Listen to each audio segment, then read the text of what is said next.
ಮರುದಿನ ಬೆಳಿಗ್ಗೆ 5 ಗಂಟೆಗೆ ಎದ್ದು ಬಂದ ಮೈಥಿಲಿ ಸೂರ್ಯ ಆನಂದ್ ಸ್ನಾನ ಮುಗಿಸಿ ಬರುವಷ್ಟರಲ್ಲಿ ಅವರಿಗಾಗಿ ಕಾಫಿ ತಿಂಡಿ ತಯಾರಿಸಲು ತನ್ನ ಅತ್ತೆಯ ಜೊತೆಗೆ ಕೈ ಜೋಡಿಸಿದಳು. 5:36ಕ್ಕೆಲ್ಲ ಮನೆಯಿಂದ ಹೊರಡುವ ಯೋಚನೆ ಆನಂದ್ಗಿತ್ತು. ಬೇಗ ಬೇಗ ದೋಸೆ ಚಟ್ನಿ ಅಣಿ ಮಾಡಿ ಕುಡಿಯುವ ನೀರಿನ ಬಾಟಲ್ ತುಂಬಿಸಿ ಕಾರಿನಲ್ಲಿ ಇಟ್ಟರೂ ವಿನುತಾಳ ಸುಳಿವಿಲ್ಲ. ಯಾವಾಗಲೂ ಸೂರ್ಯನ ಕೆಲಸ ಮಾಡಿಕೊಡಲು ತುದಿಗಾಲಲ್ಲಿ ನಿಲ್ಲುವ ಹುಡುಗಿ ಇಂದು ತನ್ನ ಕೋಣೆಯಿಂದ ಹೊರಗೆ ಬರದಿದ್ದಿದ್ದು ಮೈಥಿಲಿಗೆ ಮಾತ್ರವಲ್ಲ, ಆನಂದ್ಗೂ ಆಶ್ಚರ್ಯ. ವಿನು ಎಲ್ಲಮ್ಮ ಎದ್ದಿಲ್ವಾ ಆನಂದ್ ಕೇಳಿದಾಗ. ಯಾಕೆ, ನಿಮ್ಮ ಸೇವೆ ಮಾಡೋಕೆ ಇಲ್ಲಿ ಇರೋರು ಸಾಲಲ್ವಾ? ತಟ್ಟನೆ ಮುಖ ಸಿಂಡರಿಸಿ ನುಡಿದ ಸುಮತಿಯರತ್ತ ಅಚ್ಚರಿಯಿಂದ ನೋಡಿದ ಆನಂದ್. ಸುಮತಿ ಅವರ ಮುಖ ಗಂಭೀರವಾಗಿತ್ತು. ಈ ಅಮ್ಮನ ಸ್ವಭಾವವೇ ಹೀಗೆ, ಕ್ಷಣ ಪಿತ್ತ ಕ್ಷಣ ಚಿತ್ತ ಎಂದುಕೊಂಡ ಆನಂದ್ ಹೆಚ್ಚು ತಲೆಕೆಡಿಸಿಕೊಳ್ಳಲಿಲ್ಲ. ಸಿದ್ಧನಾಗಿ ಬಂದ ಸೂರ್ಯನಿಗೆ ಮೈಥಿಲಿ ತಾನೇ ತಿಂಡಿ ಬಡಿಸಿದಳು. ಗೆಳೆಯರಿಬ್ಬರು ಏನೇನು ಹರಟುತ್ತಾ ತಿಂಡಿ ತಿಂದು ಹೊರಟು ನಿಂತರು. ಸುಮತಿ ಮೌನವಾಗಿ ಸೂರ್ಯ ಮತ್ತು ಮೈಥಿಲಿಯನ್ನೇ ಗಮನಿಸುತ್ತಿದ್ದಿದ್ದು ದುರಾದೃಷ್ಟವಶಾತ್ ತಮ್ಮದೇ ಚಟಪಟಿಕೆಯಲ್ಲಿ ಇಬ್ಬರಿಗೂ ತಿಳಿಯದೆ ಹೋಯಿತು. ಸಿದ್ಧನಾಗಿ ಬಾಗಿಲ ತನಕ ಬಂದ ಸೂರ್ಯ ಲಿಚ್ಚಿಯನ್ನೊಮ್ಮೆ ನೋಡುವ ಬಯಕೆಯಿಂದ ಮತ್ತೆ ಹಿಂತಿರುಗಿ ಮಹಡಿಯ ಕೋಣೆಗೆ ನಡೆದ. ಬೆಚ್ಚಗಿನ ರಗ್ಗೊದ್ದು ಗಾಢ ನಿದ್ದೆಯಲ್ಲಿದ್ದ ತನ್ನ ಮುದ್ದಿನ ಆ ಪುಟ್ಟ ಜೀವವನ್ನು ಕಣ್ತುಂಬ ನೋಡಿದ ಸೂರ್ಯ ಅಕ್ಕರೆಯಿಂದ ಅವಳ ತಲೆಯನ್ನೊಮ್ಮೆ ನೆವರಿಸಿದ. ಲಿಚ್ಚಿ ಪುಟ್ಟ, ಬೇಗ ಬರ್ತೀನಿ, ಅಲ್ಲಿ ತನಕ ಅಮ್ಮನಿಗೆ ಜಾಸ್ತಿ ತೊಂದರೆ ಕೊಡಬೇಡ ಆಯ್ತಾ ಎಂದವನೇ ಅವಳ ಕೆನ್ನೆಗೆ ಇನ್ನೊಮ್ಮೆ ಸವರಿ ನೆಟಕಿ ಮುರಿದ. ಅಲ್ಲಿಂದ ನಿಧಾನವಾಗಿ ಎದ್ದು ಬಾಗಿಲ ಬಳಿ ಬರುವಷ್ಟರಲ್ಲಿ ನಿದ್ದೆ ಕಣ್ಣಿನಲ್ಲಿ ಲಿಚ್ಚಿ ಸುಯಾ ಎಂದಿದ್ದು ಕಿವಿಗೆ ಬಿತ್ತು. ಸೂರ್ಯ ಮತ್ತೆ ಅವಳತ್ತ ಧಾವಿಸಿ ನೋಡಿದರೆ ಗಾಢ ನಿದ್ದೆಯಲ್ಲಿದ್ದ ಲಿಚ್ಚಿಯ ತುಟಿ ಅದ್ಯಾವುದೋ ಸುಂದರ ಸ್ವಪ್ನ ಕಂಡಂತೆ ನಸು ಬೀರುತ್ತಿತ್ತು. ಬಹುಶಃ ಕನಸಿನಲ್ಲೂ ಅವಳಿಗೆ ಅವಳ ಸೂಯ ಕಂಡಿರಬಹುದು. ಸೂರ್ಯನಿಗೆ ಅವಳ ಮೇಲೆ ಮುದ್ದು ಉಕ್ಕಿ ಬಂತು. ಮತ್ತೊಮ್ಮೆ ಅವಳ ಕೆನ್ನೆಗೆ ಮುತ್ತಿಕ್ಕಿ ಅವಳನ್ನು ಕಣ್ತುಂಬಿಕೊಂಡು ಅಲ್ಲಿಂದ ಭಾರವಾದ ಮನಸ್ಸಿನಿಂದ ಹೊರಟ. ಹೊರಬಂದು ನೋಡಿದರೆ ಮಹಡಿಯ ತುದಿಯ ಕಂಬದ ಬಳಿ ನಿಂತಿದ್ದ ಮೈಥಿಲಿಯ ಕಣ್ಣಂಚು ಒದ್ದೆಯಾಗಿತ್ತು. ಬೇಗ ಬೇಗ ಅವಳತ್ತ ನಡೆದ ಸೂರ್ಯ. ಇದೇನು ಮೈತು, ಅಲ್ಲಿ ಒಳಗೆ ಮಲಗಿರೋ ಲಿಚ್ಚಿ ಮರಿ ಕನಸಲ್ಲೂ ಸೂಯ ಅಂತ ಮುಗುಳ್ನಗುತ್ತಿದ್ದಾಳೆ. ಇಲ್ಲಿ ನೀನು ಮಾತ್ರ ಕಣ್ಣಲ್ಲಿ ನೀರು ತುಂಬಿಕೊಂಡು ನಿಂತಿದ್ದೀಯಾ? ಇದು ಸರಿನಾ? ನಾನು ನಿನ್ನೇನೆ ಹೇಳಿಲ್ವಾ ನನಗೆ ನಿನ್ನ ನಗು ಅಂದರೆ ತುಂಬ ಇಷ್ಟ ಅಂತ? ಎಲ್ಲಿ ಒಮ್ಮೆ ನಗು ನೋಡೋಣ. ಮೈಥಿಲಿಯ ತುಟಿ ಅಪ್ರಯತ್ನವಾಗಿ ಅರಳಿತು. ಹೊರಟು ನಿಂತವನನ್ನು ನೋಯಿಸಬಾರದೆಂಬ ಕಾಳಜಿಯಿಂದ ತನ್ನ ತುಮುಲವನ್ನು ಅಡಗಿಸಿಕೊಂಡು, ಹೋಗಿ ಬನ್ನಿ ಸೂರ್ಯ, ನಿಮ್ಮ ಮನೆಯವರೊಂದಿಗೆ ಖುಷಿಯಿಂದ ಸಮಯ ಕಳೆದು ಬನ್ನಿ. ಪೂಜಾ ಅಕ್ಕ, ಚರಣ್ ಅಣ್ಣ, ನಿತಿನ್ ಎಲ್ಲರೂ ಕೇಳಿದೆ ಅಂತ ಹೇಳಿ. ಈ ಬ್ಯಾಗ್ನಲ್ಲಿ ನಾನೇ ಮಾಡಿರೋ ಕಸೂತಿ ವರ್ಕ್ ಇದೆ, ಅದನ್ನು ಅಕ್ಕನಿಗೆ ಕೊಡಿ. ಈ ಕೊಳಲು ಮತ್ತು ಚಾಕ್ಲೇಟ್ಸ್ ನಿತಿನ್ಗೆ ಹ್ಯಾಪಿ ಜರ್ನಿ ಎಂದಳು. ಮತ್ತೆ ನನಗೇನು ಗಿಫ್ಟ್ ಇಲ್ವಾ? ಸೂರ್ಯ ತುಂಟ ಧ್ವನಿಯಲ್ಲಂದ. ಮೈಥಿಲಿಯ ನೋಟ ತಗ್ಗಿತು. ನನ್ನ ಗಿಫ್ಟ್ ಆಗಲೇ ನನಗೆ ಸಿಕ್ಕಾಗಿದೆ ಮೈತು, ನಿನ್ನ ಮನಸ್ಸು, ಇನ್ನೇನು ಬೇಡ ನನಗೆ. ನೀನು ಜಾಣ ಹುಡುಗಿಯಲ್ವಾ? ಬರೀ 3 ದಿನ ಅಷ್ಟೇ, ನೋಡ್ತಾ ನೋಡ್ತಾ ಕಳೆದು ಹೋಗುತ್ತೆ. Don't worry, bye, take care ಲಿಚ್ಚಿ ಮರಿ ಜೋಪಾನ. ಸೂರ್ಯ ಅವಳ ಕೆನ್ನೆಯನ್ನೊಮ್ಮೆ ಮೃದುವಾಗಿ ತಟ್ಟಿ ಅಲ್ಲಿಂದ ನಿಧಾನವಾಗಿ ಕೆಳಗೆ ನಡೆಯತೊಡಗಿದ. 5-6 ಹೆಜ್ಜೆ ನಡೆದು ಇನ್ನೇನು ಮೆಟ್ಟಿಲಿಳಿಯಬೇಕು. ಹಿಂತಿರುಗಿ ನೋಡಿದರೆ ತನಗೆ ಬೆನ್ನು ಮಾಡಿ ನಿಂತಿದ್ದ ಮೈಥಿಲಿ ಅಳುತ್ತಿದ್ದಿದ್ದು ಅರಿವಾಯಿತು ಅವನಿಗೆ. ತುಂಬ ಗಟ್ಟಿ ಸ್ವಭಾವದ ಮೈತು. ಇಷ್ಟೊಂದು ಎಮೋಷನಲ್ ಆಗಿದ್ದು ಅವನಿಗೆ ಖುಷಿ ಮತ್ತು ನೋವಿನ ವಿಷಯ. ಖುಷಿ ಅವಳು ತನ್ನನ್ನು ಇಷ್ಟೊಂದು ಹಚ್ಚಿಕೊಂಡಿದ್ದಕ್ಕೆ, ನೋವು ಅವಳ ಕಣ್ಣೀರಿಗೆ. ಏನು ಮಾಡಬೇಕು, ಹೇಗೆ ಅವಳನ್ನು ಸಮಾಧಾನಿಸಬೇಕು ತಿಳಿಯದೆ ಕ್ಷಣ ಅಲ್ಲೇ ನಿಂತವನು ಅವಳನ್ನು ಇಂತಹ ಸ್ಥಿತಿಯಲ್ಲಿ ಬಿಟ್ಟು ಹೋಗಲು ಮನಸ್ಸಾಗದೆ ಮತ್ತೆ ನಿಧಾನವಾಗಿ ಅವಳ ಬಳಿ ಬಂದು ಹಿಂದಿನಿಂದ ಅವಳನ್ನು ಹಗುರವಾಗಿ ಬಳಸಿದ. ಅಳುತ್ತಿದ್ದ ಮೈಥಿಲಿ ಬೆಚ್ಚಿಬಿದ್ದು ತನ್ನ ಮುಖ ಹಿಂದೆ ತಿರುಗಿಸಿ ನೋಡಿದರೆ ಸೂರ್ಯ. ಅವನ ಬಿಸಿ ಉಸಿರು ತನ್ನ ಮುಖದ ಬಳಿ ಸೋಕಿದಾಗ ಕ್ಷಣ ಉಸಿರು ನಿಂತಂತಾಯಿತು ಅವಳಿಗೆ. ಅವಳ ಕೆನ್ನೆಯ ಮೇಲೊಂದು ಗಾಢವಾದ ಮುತ್ತನ್ನಿತ್ತ ಸೂರ್ಯ. ಮೈತು, ನಾನು ಬರೋ ತನಕ ಬರೀ ಈ ಕ್ಷಣ ಮಾತ್ರ ನೆನಪಿನಲ್ಲಿ ಇಟ್ಕೋ, ಆಗ ನಿನ್ನ ದುಃಖ ಹೇಳ ಹೆಸರಿಲ್ಲದಂತೆ ಮಾಯವಾಗುತ್ತೆ ಎಂದವನೇ ಅವಳಿಂದ ದೂರ ಸರಿದು ಕಣ್ಣು ಮಿಟುಕಿಸಿ ನಗುತ್ತಾ ಕೆಳಗೆ ಹೊರಟು ಹೋದ. ಈ ಅನಿರೀಕ್ಷಿತಕ್ಕೆ ಮೈಥಿಲಿ ಇಡೀ ಜೀವ ಜುಮ್ ಎಂದಿತು. ಇಡೀ ಮೈತುಂಬ ನವಿರಾದ ಕಂಪನ. ಕೆನ್ನೆ ಮೇಲೆ ಇನ್ನೂ ಸೂರ್ಯನ ಮೀಸೆ ಚುಚ್ಚಿದ ಹಿತವಾದ ನೋವು. ತರ್ಲೆ. ಅವಳಿಗರಿವಿಲ್ಲದೆಯೇ ಉಸಿರಿದ ಮೈಥಿಲಿ ಕಿಟಕಿಯಿಂದ ನೋಡಿದರೆ ಕೆಳಗೆ ದಟ್ಟ ಇಬ್ಬನಿಯ ನಡುವೆ ನಿಂತಿದ್ದ ಕಾರಿನೊಳಗೆ ಆಗಲೇ ಗೆಳೆಯರಿಬ್ಬರು ಕುಳಿತಾಗಿದೆ. ಕಾರು ಮುಂದೆ ಸಾಗಿ ಮಂಜಿನ ಮುಸುಕಿನಲ್ಲಿ ಮರೆಯಾಗುವವರೆಗೂ ಅವರತ್ತ ಕೈ ಬೀಸುತ್ತಲೇ ಇದ್ದ ಮೈಥಿಲಿಗೆ ಕಾರಿನಿಂದ ಹೊರಚಾಚಿದ ಸೂರ್ಯನ ಕೈ ಕಾಣಿಸುತ್ತಿತ್ತು. ಕಣ್ಣು ಎತ್ತಿಕೊಂಡು ಅಲ್ಲಿಂದ ನಡೆದು ಸೀದಾ ಲಚ್ಚಿಯ ಬಳಿ ಬಂದ ಮೈಥಿಲಿ, ಲಿಚ್ಚಿ ಪುಟ್ಟ, ಇನ್ನ ಮೇಲೆ ನಾವಿಬ್ಬರು ಎಲ್ಲರ ಹಾಗೆ ಬದುಕಬಹುದು. ನಿಂಗೆ ಅಪ್ಪ ಸಿಕ್ಕಿದ್ದಾರೆ ಕಂದ. ನನಗೆ ನನ್ನನ್ನು ತುಂಬ ಪ್ರೀತಿಸುವ ನನ್ನ ಜೀವನ ಸಂಗಾತಿ ಸಿಕ್ಕಿದ್ದಾರೆ. ಇನ್ನ ಮೇಲೆ ನಮ್ಮ ನೋವಿಗೆ ಬೇಗ ಕೊನೆ ಸಿಗುತ್ತೆ ಚಿನ್ನು. ನಮ್ಮಿಬ್ಬರ ಸೂರ್ಯ ಇನ್ನೇನು ಕೆಲವೇ ದಿನಗಳಲ್ಲಿ ನಮ್ಮನ್ನು ಅವರ ಜೀವನದೊಳಗೆ ಶಾಶ್ವತವಾಗಿ ಸೇರಿಸಿಕೊಳ್ಳುತ್ತಾರೆ ಎಂದವಳೆ ನಿದ್ರೆಯಲ್ಲಿ ಮುಗುಳ್ನಗುತ್ತಿದ್ದ ತನ್ನ ಕಂದನನ್ನು ಅಪ್ಪಿಕೊಂಡು ಅವಳ ಪಕ್ಕದಲ್ಲಿ ಮಲಗಿ ಕಣ್ಮುಚ್ಚಿದಳು. ಸೂರ್ಯ ದೂರ ಹೋದ ದುಃಖದ ಜೊತೆಗೆ ಅವನ ತುಂಟಾಟದ ಕಚ್ಚಗುಳಿ ಇಡುವ ನೆನಪು. ಕಣ್ಣ ಹನಿಯೊಂದನ್ನು ಒರೆಸಿಕೊಳ್ಳುತ್ತಲೇ ಮೈಥಿಲಿ ತನ್ನ ಕೆನ್ನೆಯ ಇನ್ನೊಮ್ಮೆ ಮೃದುವಾಗಿ ಸವರಿದಳು. ಕ್ಷಣ ಹಿಂದೆ ಗತಿಸಿದ ಮಧುರ ಘಟನೆಯ ನೆನಪಾಗಿ ಸೂರ್ಯ ಎದುರಿಗೆ ಇದ್ದಾನೇನೋ ಎಂಬಷ್ಟು ನಾಚಿಕೆಯಿಂದ ಮುಖ ಮುಚ್ಚಿಕೊಂಡಳು. ಇತ್ತ ಮನೆಯಿಂದ ಹೊರಟ ಸೂರ್ಯ ಕಿಟಕಿಯ ಹೊರಗಿನ ದಟ್ಟ ಇಬ್ಬನಿ ನೋಡುತ್ತಾ ತನ್ನಲ್ಲೇ ಮುಗುಳ್ನಗುತ್ತಿದ್ದ. ಡ್ರೈವಿಂಗ್ ಮಾಡುತ್ತಲೇ ಅವನನ್ನು ಗಮನಿಸುತ್ತಿದ್ದ ಆನಂದ್, ಅದ್ಯಾಕೆ ಒಬ್ಬೊಬ್ಬನೇ ನಗ್ತೀಯ ಗೆಳೆಯ? ನನಗೂ ಸ್ವಲ್ಪ ಹೇಳಪ್ಪ, ನಾನು ನಗ್ತೀನಿ ಎಂದ. ಅದು ಮೈಥಿಲಿ ಎಂದು ಸೂರ್ಯ ತಟ್ಟನೆ ಎಚ್ಚೆತ್ತು ಸುಮ್ಮನಾದ. ಮೈಥಿಲಿ, ಮುಂದೆ ಹೇಳು.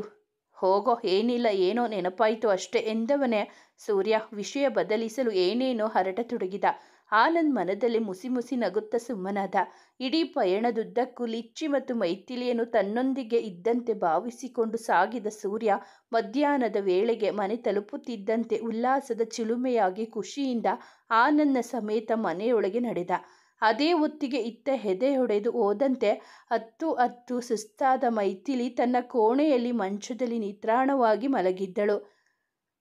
ಇಷ್ಟಕ್ಕೂ ಅಂದು ಬೆಳಿಗ್ಗೆ ಸೂರ್ಯ ಹೊರಟ ನಂತರ ಏನಾಯಿತೆಂದರೆ,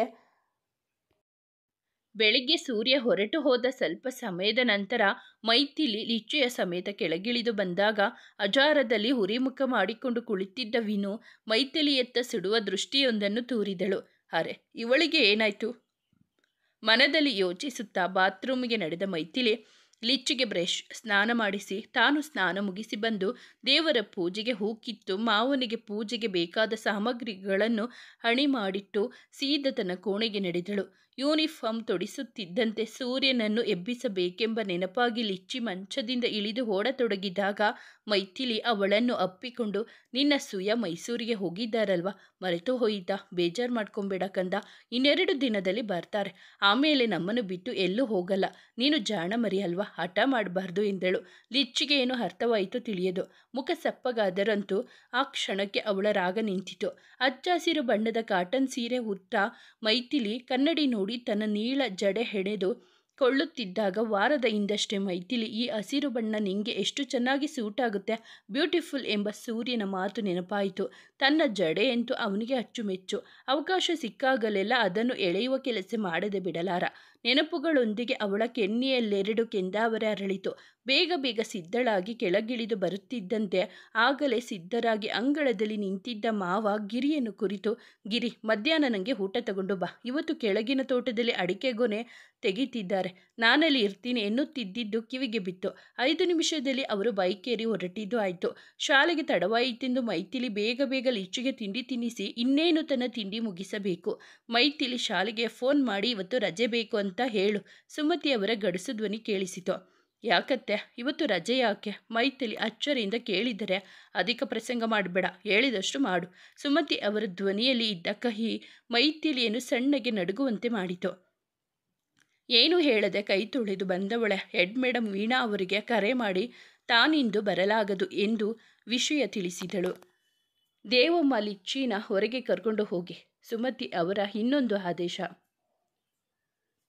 ಉಗ್ರವಾಗಿದ್ದ ಅತ್ತೆಯ ಮುಖ ಕಂಡು ಈಗ ನಿಜಕ್ಕೂ ಮೈಥಿಲಿಯ ಕೈಕಾಲು ಸಣ್ಣಗೆ ನಡುಗಲಾರಂಭಿಸಿತು. ದೇವಮ್ಮ ಕೂಡ ಮೈಥಿಲಿಯತ್ತ ಆತಂಕದಿಂದ ನೋಡುತ್ತಾ ಲಿಚ್ಚಿಯನ್ನು ಎತ್ತಿಕೊಂಡು ಹೊರ ಹೋದವರೇ ಮನೆಗೆ ಒಂದು ಸುತ್ತು ಹೊಡೆದು ಇನ್ನೊಂದು ಕಡೆಯಿಂದ ಸುಮತಿ ಅವರಿಗೆ ಕಾಣದಂತೆ ಕೊಟ್ಟಿಗೆ ಹಿಂಭಾಗದಲ್ಲಿ ನಿಂತರು. ಯಾಕೋ ಮೈಥಿಲಿಗೆ ಅಪಾಯವಾಗಲಿದೆ ಎಂಬ ಸೂಚನೆ ಸಿಗತೊಡಗಿತ್ತು ಅವರಿಗೆ. ಅಷ್ಟರಲ್ಲಿ ಒಳಗಿನಿಂದ ಸುಮತಿ ವಿನುತಾಳ ಏರು ಧ್ವನಿ ಕೇಳಲಾರಂಭಿಸಿತು. ಎಷ್ಟು ದಿನದಿಂದ ಈ ಮನೆ ಹಾಳು ಕೆಲಸ ನಡೀತಿದೆ. ನಮ್ಮೆಲ್ಲರ ಕಣ್ಣಿಗೆ ಮಣ್ಣೆರಚಿ ಸೂರ್ಯ ಜೊತೆ ಸರಸ ಸಲ್ಲಾಪ ಮಾಡ್ತೀಯಾ? ಎಷ್ಟು ಧೈರ್ಯ ನಿಂಗೆ? ನಮ್ಮ ಭರತ್ ನಿನ್ನಂತಹ ಮರ್ಯಾದೆಗೆಟ್ಟವಳನ್ನು ಕಟ್ಟಿಕೊಂಡು ಈ ಮನೆ ಮಾನಾನ ಹರಾಜು ಹಾಕ್ಬಿಟ್ಟ. ನಿನ್ನ ಮುಖ ನೋಡಿದಾಗಲೇ ನನಗೆ ಗೊತ್ತಾಗಿತ್ತು ನೀನು ಎಂಥೋಳು ಅಂತ. ಇಂತಹ ಕೆಟ್ಟ ಬುದ್ಧಿ ಇದೆ ಅಂತಾನೆ ನಾನು ನಿನ್ನನ್ನು ಸೊಸೆಯಾಗಿ ಒಪ್ಪಿಕೊಳ್ಳಲಿಲ್ಲ.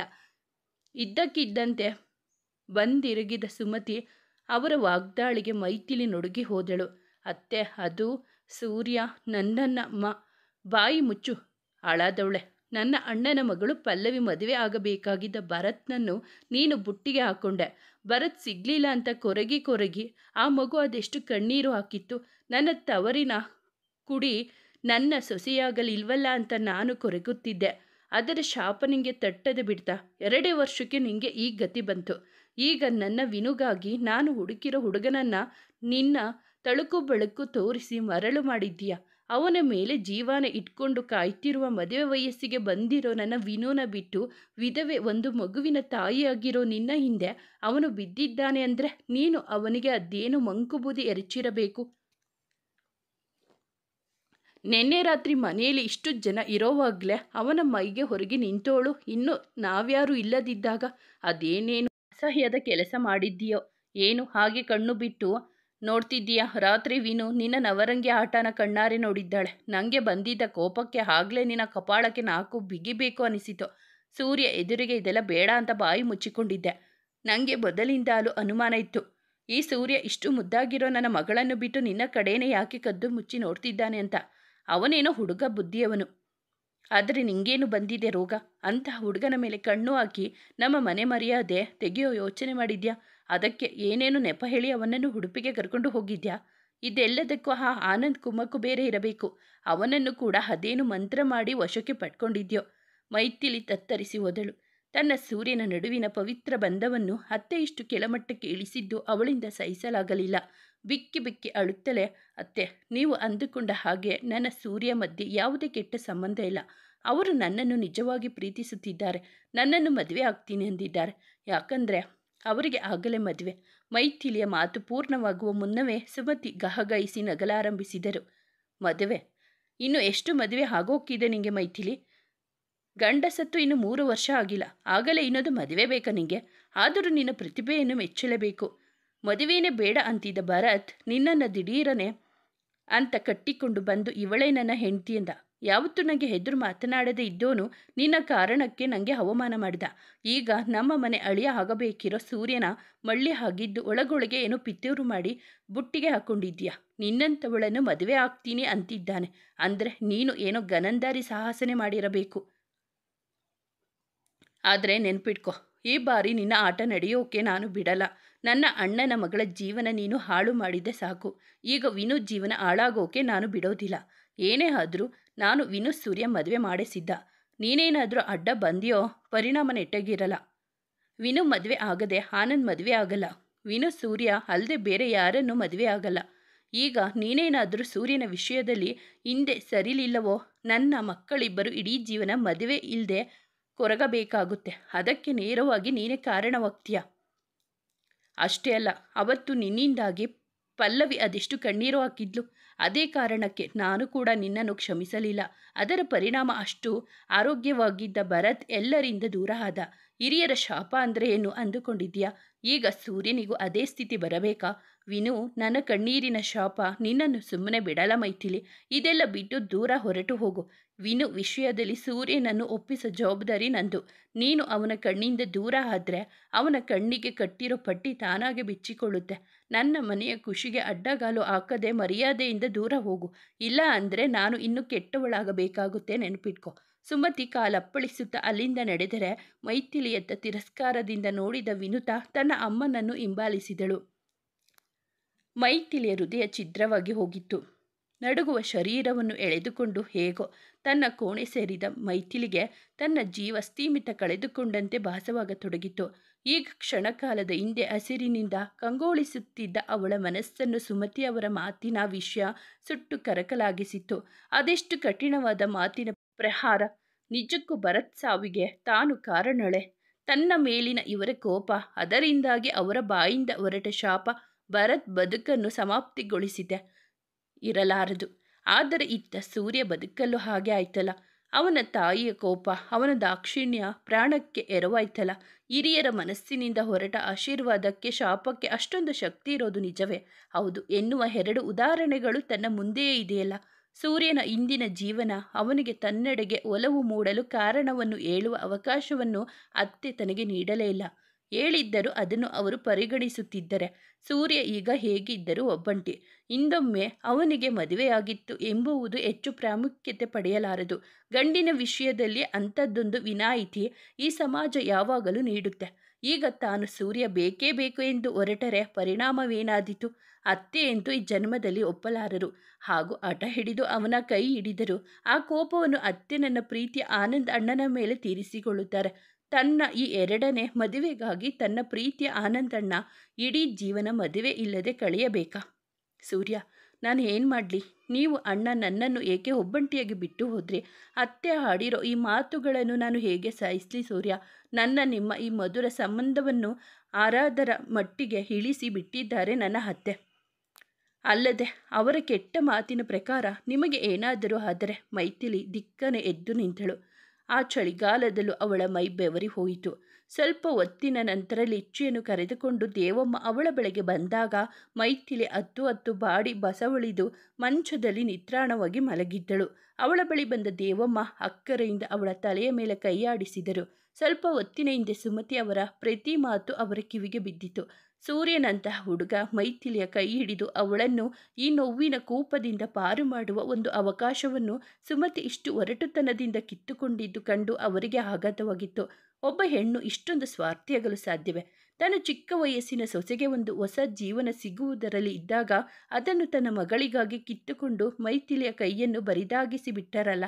ತನ್ನ ಅಮ್ಮ ಅಳುವುದನ್ನು ಕಂಡು ಲಿಚ್ಚಿ ತಾನು ಅಳತೊಡಗಿದಾಗ ಅಳುವಿನ ಮಧ್ಯದಲ್ಲೇ ಒಮ್ಮೆ ಕತ್ತೆತ್ತಿ ನೋಡಿದ ಮೈಥಿಲಿ ದೇವಮ್ಮ, ಲಿಚ್ಚಿನ ಸ್ವಲ್ಪ ಹೊತ್ತು ನೋಡ್ಕೊತೀರಾ? ನನಗೆ ತಲೆ ನೋಯ್ತಿದೆ ಎಂದು ದೀನಳಾಗಿ ಕೇಳಿದಾಗ ಅವರ ಎದೆ ಚುರುಕೆಂದಿತು. ಆಗಲಿ ಮೈಥಿಲಮ್ಮ, ನೀವು ತಲೆ ಬಿಸಿ ಮಾಡ್ಕೊಂಬೇಡಿ. ಆ ದೇವರು ಹಣೆಯಲ್ಲಿ ಏನು ಬರೆದಿದ್ದಾನೋ ಅದೇ ಆಗೋದು. ನೀವು ಅಳಬೇಡಿ ಎಂದವರೇ ಅವಳ ಕೆನ್ನೆಯ ಮೇಲಿದ್ದ ಕಣ್ಣೀರನ್ನು ಒರೆಸಿ ಭಾರವಾದ ಮನಸ್ಸಿನಿಂದ ಲಿಚ್ಚಿಯ ಸಮೇತ ಅಲ್ಲಿಂದ ಹೊರನಡೆದರು. ಅತ್ತೆಯ ಮಾತು ಅವರ ಕಿವಿಗೂ ಬಿದ್ದಿದೆ ಎಂದು ತಿಳಿದರೂ ಮೈಥಿಲಿ ಆ ಬಗ್ಗೆ ಮಾತನಾಡಲಿಲ್ಲ. ಸುಮತಿ ಎಸೆದಿದ್ದ ವಿಷದ ಬಾಣ ಆಗಲೇ ಅವಳೆದೆಯನ್ನು ಇನ್ನಿಲ್ಲದಂತೆ ಗಾಯಗೊಳಿಸಿತು. ಅವಳ ಯೋಚನಾ ಶಕ್ತಿಯನ್ನು ಕಿತ್ತುಕೊಂಡಾಗಿತ್ತು. ಮೈಥಿಲಿಯ ಮನದ ಪ್ರಶಾಂತವಾದ ಕೊಳಕ್ಕೆ ಸುಮತಿ ಎಸೆದ ಕಲ್ಲು 1000 ಸುಳಿಗಳನ್ನು ಸೃಷ್ಟಿ ಮಾಡತೊಡಗಿತು. ಆ ಸುಳಿಯಲ್ಲಿ ಸಿಲುಕಿ ಇಬ್ಬರ ಬದುಕು ಯಾವ ತಿರುವು ಪಡೆಯಲಿತ್ತೋ? ಆ ಕ್ಷಣಕ್ಕೆ 10 ಅರೆಜೀವವಾಗಿದ್ದ ಮೈಥಿಲಿಗಾಗಲಿ, ಅತ್ತ ತನ್ನ ಮನೆಯಲ್ಲಿ ಊಟ ಮುಗಿಸಿ ತನ್ನ ಕೋಣೆಯ ಮಂಚದ ಮೇಲೆ ಮಲಗಿ ಮೈಥಿಲಿ ಲಿಚ್ಚಿಯರ ವಿಡಿಯೋ ನೋಡುತ್ತಾ ನಸುನಗುತ್ತಾ ಕನಸು ಕಾಣುತ್ತಿದ್ದ ಸೂರ್ಯನಿಗಾಗಲಿ, ಅದೇ ಮನೆಯ ಇನ್ನೊಂದು ಕೋಣೆಯಲ್ಲಿ ಮಲಗಿ ತನ್ನ ಅತ್ತಿಗೆಯ ವಿಷಯವನ್ನು ಸೂರ್ಯ ಮನೆಯವರು ಹೇಗೆ ಸ್ವೀಕರಿಸುತ್ತಾರೋ ಎಂಬ ತಳಮಳದಲ್ಲಿದ್ದ ಆನಂದ್ಗಾಗಲಿ ತಿಳಿದಿರಲಿಲ್ಲ. ಅಂದು ಮಧ್ಯಾಹ್ನ ಸಣ್ಣ ಕೋಳಿ ನಿದ್ದೆಯ ನಂತರ ಆನಂದ್ ತನ್ನ ಮನೆಗೆ ಮತ್ತೆ ಕರೆ ಮಾಡಿದ. ಮಧ್ಯಾಹ್ನ ತಾವು ತಲುಪಿದ ಸುದ್ದಿ ತಿಳಿಸಿಯಾಗಿದ್ದರೂ ಆಗ ಕೇಳಲಾಗದಿದ್ದ ಲಿಚ್ಚಿ ಮತ್ತು ಮೈಥಿಲಿಯ ಧ್ವನಿ ಈಗಲಾದರೂ ಕೇಳಬೇಕೆಂಬ ಸೂರ್ಯನ ಚಡಪಟಕ್ಕೆ ನೋಡಲಾರದೆ ಮತ್ತೆ ಕರೆ ಮಾಡಬೇಕಾಯಿತು. ರಿಸೀವ್ ಮಾಡಿದ ವಿನುತಾಳೊಡನೆ ಒಂದೆರಡು ಮಾತನಾಡಿ ಲಿಚ್ಚಿ ಎಲ್ಲಿ ಎಂದ. ಅಳುತ್ತಾ ಮಲಗಿದ್ದ ತನ್ನ ಅಮ್ಮನ ಸ್ಥಿತಿ ಅರ್ಥವಾಗದೆ ನೊಂದು ಹೋದ ಲಿಚ್ಚಿ ಮಧ್ಯಾಹ್ನ ದೇವಮ್ಮನ ಬಲವಂತಕ್ಕೆ 4 ತುತ್ತು ಊಟ ಮಾಡಿ ಮತ್ತೆ ಅಮ್ಮ ಅಳುತ್ತಿರೋ ನೆನಪಾಗಿ ಕೋಣೆಗೆ ಧಾವಿಸಿ ಅವಳನ್ನು ತಬ್ಬಿ ತಾನು ಅಳುತ್ತಾ ಮಲಗಿ ಅಲ್ಲೇ ನಿದ್ದೆ ಹೋಗಿದ್ದಳು. ದೇವಮ್ಮ ಎಷ್ಟು ಒತ್ತಾಯಿಸಿದರೂ ಮೈಥಿಲಿ ಹನಿ ನೀರು ಕುಡಿದಿರಲಿಲ್ಲ. ಅತ್ತೆಯ ಮಾತಿನ ನಂಜು ಇಡೀ ಮನಸ್ಸನ್ನು ಆವರಿಸಿ ಅವಳ ಚೇತನವನ್ನು ನಿಷ್ಕ್ರಿಯಗೊಳಿಸಿತು. ಸಂಜೆ 4ರ ಹೊತ್ತಿಗೆ ಅವಳ ಕೋಣೆಗೆ ಬಂದ ಸುಮತಿ ಮತ್ತೆ ಸಿಡುಕು ಧ್ವನಿಯಲ್ಲಿ, ಇನ್ನು ಹೀಗೆ ಹತ್ತು ಕರೆದು ನಿನ್ನ ಮಾವನ ಎದುರು ನನ್ನನ್ನು ಅಪರಾಧಿಯನ್ನಾಗಿಸಿ ನಿಲ್ಲಿಸೋ ಪ್ಲ್ಯಾನ್ ಇದೆಯಾ ನಿಂದು? ನನ್ನ ಮಗ ಅಂತೂ ಅತ್ತಿಗೆ ಅಂತ ನಿನ್ನ ಹಿಂದೆ ಸುತ್ತುತ್ತಾ ಹೆತ್ತ ತಾಯಿಯನ್ನೇ ಪರಕೀಯ ಮಾಡಿಬಿಟ್ಟಿದ್ದಾನೆ. ಈಗ ನನ್ನ ಗಂಡನನ್ನು ಕೂಡ ನಿನ್ನ ಕಣ್ಣಿನಿಂದ ತಲೆಕೆಡಿಸಿ ನನ್ನ ಮನೆಯನ್ನು ಸಂಪೂರ್ಣ ನಾಶ ಮಾಡೋಕೆ ಯೋಚಿಸಿ ಹೀಗೆ ಊಟ ಬಿಟ್ಟು ಕೂತಿದ್ದೀಯಾ ಎಂದಾಗ ಮೈಥಿಲಿ ತನ್ನ ಕಿವಿಯನ್ನು ಮುಚ್ಚಿಕೊಂಡಳು. ಸುಮತಿಯವರ ವಾಗ್ದಾಳಿ ಮತ್ತು ಅರ್ಧ ಗಂಟೆಯ ತನಕ ಮುಂದುವರಿದಾಗ ಇನ್ನು ತಾಳಲಾರದೆ ಹೇಗೋ ಮೇಲೆದ್ದು ಹೊರ ನಡೆದು ತನ್ನ ಮುಖ ತೊಳೆದವಳೆ ಅಡುಗೆ ಕೋಣೆಗೆ ಹೋಗಿ 4 ತುತ್ತು ತಿಂದು ಶಾಸ್ತ್ರ ಮಾಡಿದಳು. ಅರ್ಧ ದಿನದಲ್ಲೇ ಅರ್ಧಕ್ಕರ್ಧ ಇಳಿದು ಹೋಗಿದ್ದ ಅವಳನ್ನೇ ಸಂಕಟದಿಂದ ನೋಡುತ್ತಿದ್ದರು ದೇವಮ್ಮ. ಈ ಮಗುವಿನ ಹಣೆಯಲ್ಲಿ ಖುಷಿ ಅನ್ನೋದು ಬರೆಯಲೇ ಇಲ್ವಾ? ಆ ಭಗವಂತ ಎಂಬ ಪ್ರಶ್ನೆ ಒಂದು ಅವರನ್ನು ಸಾಕಷ್ಟು ಹೊತ್ತು ಕಾಡುತ್ತಿತ್ತು. ಮೈಥಿಲಿ ಲಿಚ್ಚಿಯನ್ನು ಎತ್ತಿಕೊಂಡು ಮನೆ ಹಿಂಬದಿಯ ಕೊಟ್ಟಿಗೆಯಲ್ಲಿ ಮಂಕಾಗಿ ಕುಳಿತಿದ್ದಾಗಲೇ ಆನಂದ್ನ ಫೋನ್ ಬಂದಿದ್ದು. ಅವನು ಲಿಚ್ಚಿಯೊಡನೆ ಮಾತನಾಡಲಕ್ಕಿದೆ ಎಂದಾಗ ಮಧ್ಯಾಹ್ನದ ಹಾಗೆಯೇ ಸುಮತಿ ಮತ್ತೆ ಏನೇನೋ ನೆಪ ಹೇಳತೊಡಗಿದರು. ಈಗ ಆನಂದ್ಗೆ ಸಣ್ಣ ಅನುಮಾನ ಶುರುವಾಯಿತು. ಅಮ್ಮ ಏನೋ ಮುಚ್ಚಿಡುತ್ತಿದ್ದಾರೆ ಎಂದು ತೀವ್ರವಾಗಿ ಅನಿಸಿದಾಗೆ, ಅಮ್ಮ 10 ನಿಮಿಷ ಬಿಟ್ಟು ಮತ್ತೆ ಫೋನ್ ಮಾಡ್ತೀನಿ. ಪೂಜಾ ಅತ್ತಿಗೆಗೆ ಮೈಥಿಲಿ ಅತ್ತಿಗೆ ಹತ್ರ ಮಾತನಾಡೋಕ್ಕಿದೆಯಂತೆ. ಲಿಚ್ಚಿ ಅತ್ತಿಗೆ ಎಲ್ಲಿದ್ದರೂ ಫೋನ್ ಹತ್ತಿರ ಕರೆಯಿರಿ ಎಂದವನೇ ಫೋನ್ ಇಟ್ಟ. ಸುಮತಿ ಅವರಿಗೆ ಮತ್ತೊಮ್ಮೆ ಮೈಥಿಲಿಯ ಮೇಲೆ ರೋಷ ಉಕ್ಕಿ ಬಂತು. ದೀಪಾವಳಿಯ ಸಮಯದಲ್ಲಿ ಇಲ್ಲಿದ್ದ 2 ದಿನಗಳಲ್ಲಿ ಪೂಜಾ ಮೈಥಿಲಿಯೊಂದಿಗೆ ಹೆಚ್ಚು ಸ್ನೇಹ ಬೆಳೆಸಿದ್ದಳೆ ಹೊರತು ವಿನುತಾಳೊಂದಿಗಲ್ಲ. ಈಗ ಫೋನಲ್ಲಿ ಮಾತುಕತೆಗೂ ಅವಳಿಗೆ ಮೈಥಿಲಿಯೇ ಬೇಕು. ಮಗನ ಮಾತು ಮೀರಲಾರದೆ ದೇವಮ್ಮನ ಬಳಿ ಅವರಿಬ್ಬರನ್ನು ಕರೆತರುವಂತೆ ಹೇಳಿದರು. ಸರಿಯಾಗಿ 10 ನಿಮಿಷದಲ್ಲಿ ಫೋನ್ ರಿಂಗ್ ಆಯಿತು. ಅಮ್ಮನ ಸೂಚನೆಯಂತೆ ತಾನು ರಿಸೀವ್ ಮಾಡಿದ ವಿನು ತನಗೂ ಪೂಜಾಳೊಂದಿಗೆ ಮಾತನಾಡುವುದಕ್ಕೆ ಇದೆ ಎಂದಾಗ ಆನಂದ್ ಕೋಪ ಬಂದರೂ ತಡೆದುಕೊಂಡ. ಹರಟೆ ತೊಡಗಿದ್ದ ವಿನು 10 ನಿಮಿಷವಾದರೂ ಮಾತು ನಿಲ್ಲಿಸದಿದ್ದಾಗ ಪೂಜಾ ಬೇರೆ ದಾರಿ ಕಾಣದೆ, ವಿನುತಾ ಸ್ವಲ್ಪ ಮೈಥಿಲಿನ ಕರೀತೀಯ ಎಂದಳು. ವಿನು ಮುಖ ಗಂಟಾಯಿತು. ಅಲ್ಲೇ ಸ್ವಲ್ಪ ದೂರದಲ್ಲಿ ನಿಂತಿದ್ದ ಮೈಥಿಲಿಯತ್ತ ನೋಡಿದವಳೆ ರಿಸೀವರನ್ನು ಟೇಬಲ್ ಮೇಲೆ ಕುಕ್ಕಿ ಹೊರಟು ಹೋದಳು. ಅತ್ತ ನೋಡಿದವಳೆ ಅಮ್ಮನ ಬಳಿ ಪಿಸು ಮಾತಿನಲ್ಲಿ ಕಾಲ್ ಮಾಡಿದ್ದು ಪೂಜಾಳೆ ಎಂದು ಹೇಳಿದ್ದು ಮೈಥಿಲಿಯ ಕಿವಿಗೂ ಬಿತ್ತು. ಬಹುಶಃ ಸುಮತಿ ಸೂರ್ಯ ಮೈಥಿಲಿಯೊಂದಿಗೆ ಮಾತನಾಡಲು ಪೂಜಾಳ ಹೆಸರು ಉಪಯೋಗಿಸುವುದು ಅಂದುಕೊಂಡರೇನೋ. ಮೈಥಿಲಿಯೊಂದಿಗೆ ಇನ್ನಿಲ್ಲದ ಪ್ರೀತಿಯಿಂದ ಮಾತನಾಡಿದ ಪೂಜಾ ಅವಳು ತನಗಾಗಿ ಕಳುಹಿಸಿದ ಸುಂದರವಾದ ಕಸೂತಿಯಿಂದ ಸ್ವೆಟರ್ನ ಬಗ್ಗೆ ಮೆಚ್ಚುಗೆಯ ಮಾತನಾಡಿ ಥ್ಯಾಂಕ್ ಯು ಎಂದಳು. ಲಿಚ್ಚಿ ಮೈಥಿಲಿಯ ಯೋಗಕ್ಷೇಮ ವಿಚಾರಿಸಿ ಇಲ್ಲೊಬ್ಬರು ನಿನ್ನ ಧ್ವನಿ ಕೇಳೋಕೆ ಕಾತುರದಿಂದ ಕಾಯುತ್ತಿದ್ದಾರೆ ಎಂದವಳೆ ಫೋನ್ ಸೂರ್ಯನಿಗೆ ಹಸ್ತಾಂತರಿಸಿದಳು. ಹಲೋ ಮೈತು, ಹೇಗಿದ್ದೀಯಾ? ಸೂರ್ಯನ ಪ್ರೀತಿ ತುಂಬಿದ ಗಾಢ ಧ್ವನಿ ಕಿವಿಗೆ ಬಿದ್ದೊಡನೆ ಮೈಥಿಲಿಯ ಕಣ್ಣಿಂದ ಮತ್ತೆ ನೀರಿನ ಬುಗೆಯೊಂದು ಚುಮ್ಮಿತು. ಮೈಯಲ್ಲಿ ನಡುಕ. ಅವಳಿಂದ ಉತ್ತರ ಬಾರದಿದ್ದಾಗ ಹಲೋ ಮೈತು, ನನ್ನ ಮಾತು ಕೇಳಿಸ್ತಿದ್ಯಾ? ಹೇಗಿದ್ದೀಯಾ? ಲಿಚ್ಚಿಮರಿ ಹೇಗಿದೆ ಎಂದ. ದೂರದಲ್ಲಿ ನಿಂತಿದ್ದ ಸುಮತಿಯವರ ನೋಟ ತನ್ನ ಮೇಲೆ ಇದ್ದುದನ್ನು ಕಂಡ ಮೈಥಿಲಿ ಚೆನ್ನಾಗಿದ್ದೀವಿ, ಲಿಚ್ಚಿ ಇಲ್ಲೇ ಇದ್ದಾಳೆ, ಮಾತಾಡಿ ಎಂದವಳೆ ಲಿಚ್ಚಿಯ ಕೈಗೆ ಫೋನ್ ನೀಡಿ ಅಲ್ಲಿ ನಿಲ್ಲಲಾರದೆ ಕಣ್ಣೊರೆಸುತ್ತಾ ಹೊರಟು ಹೋದಳು. ಸೂರ್ಯನ ಜೊತೆ ಇನ್ನೊಂದು ಮಾತನಾಡಿದರೂ ತನ್ನ ದುಃಖದ ಕಟ್ಟೆಯೊಡೆದು ಸೂರ್ಯನಿಗೆ ಇಲ್ಲಿ ನಡೆದ ವಿಷಯ ತಿಳಿದು ಎಂಬ ಭಯ ಆರಂಭವಾಗಿತ್ತು ಅವಳಲ್ಲಿ. ಅತ್ತ ಲಿಚ್ಚಿ ಸೂರ್ಯ ಜೊತೆ ತನ್ನದೇ ಬಾಲ ಭಾಷೆಯಲ್ಲಿ ಮಾತನಾಡುತ್ತಾ ಬೇಗ ವಾಪಸ್ಸು ಬಾ ಎಂದು ಒತ್ತಾಯಿಸುತ್ತಿದ್ದಿದ್ದು ಅವಳಿಗೆ ಕೇಳಿಸಿತು. ಜೊತೆಗೆ ಅಮ್ಮ ಅಳ್ತಿದ್ದಾರೆ, ತುಂಬ ಅಳ್ತಿದ್ದಾರೆ ಎಂದಾಗ ಸೂರ್ಯನಿಗೆ ಗಾಬರಿಯಾಯಿತು. ತಾನು ಹೊರಟು ಬಂದ ದುಃಖಕ್ಕೆ ಮೈಥಿಲಿ ಇನ್ನು ಅಳುತ್ತಿದ್ದಾಳೇನೋ ಎಂದುಕೊಂಡು ಅಮ್ಮನನ್ನು ಕರಿ ಎಂದ. ಆದರೆ ಮೈಥಿಲಿ ಅಲ್ಲಿರಲಿಲ್ಲ.